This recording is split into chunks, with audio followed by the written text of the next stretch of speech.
Hello and welcome to this installment of the Flexibed service video series. In this video, you will learn how to both install and remove a control box for your Flexibed. The only tool you will need to remove or install your Flexibed control box is a flathead screwdriver. Before we begin, the first thing you need to do before removing your old control box or installing your new control box is to make sure the power cord is not plugged into an electrical receptacle. You can plug the power cord in after you have finished removing or installing your control box. First, let's discuss what a control box looks like and what functions it performs on your bed. Pictured here is a Flexibed control box. The control box serves as the brain or the computer, as all the power and communications with the motors moves through the control box. The control box should always be attached to your head motor as seen here. Your control box will have a power cord that supplies electricity from your wall outlet. There are 5 ports on each control box. Each port does not necessarily have a wire plugged into it.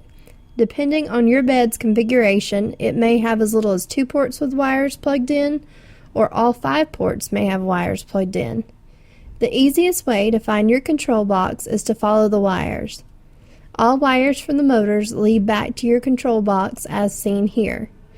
Now let's begin and show you how to remove your control box.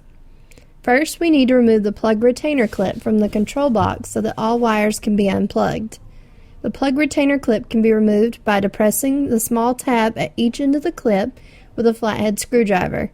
The 2 tabs that hold the plug retention clip in place are seen here.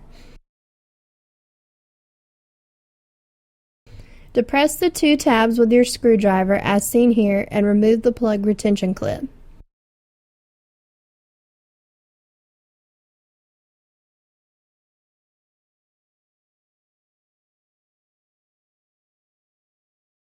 With the plug retention clip now removed, you should be able to easily remove each plug from the ports in the control box. Be sure to pay attention as to which plug you are removing and the associated port it was plugged into. This information will be helpful when you are ready to plug the wires back into your new control box. Now that all the plugs have been removed from the control box, you need to remove the C-clamp that holds the control box in place and connects it to the head motor. The C-clamp snaps into the top and bottom of the control box. To remove the C-clamp, simply use your hand to unsnap the clamp from the control box as seen here. With the C-clamp removed, you should now be able to slide the control box off of the head motor. The final step in removing your control box is to remove the power cord. The power cord can be removed by depressing the small red button seen here with a flathead screwdriver. Once the red button has been depressed, you should be able to remove the power cord.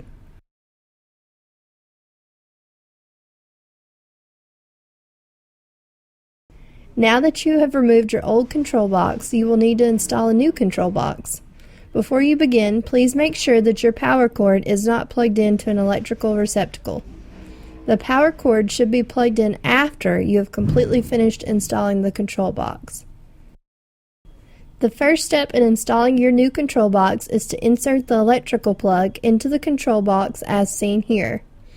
Again, do not plug the cord into your wall receptacle until you have completely finished installing the new control box. Next, slide the control box back onto the head motor.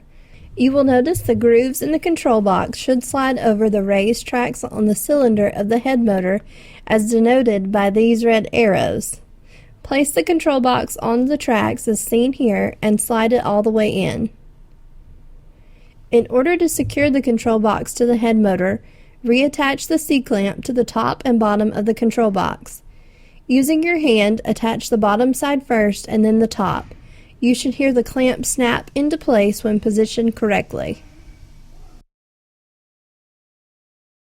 Once the control box has been properly secured with the C-clamp, you can now reinsert all cables into the proper ports on the control box.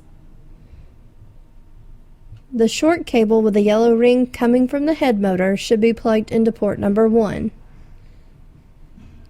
The plug with the red ring coming from the foot motor should be plugged into port 2.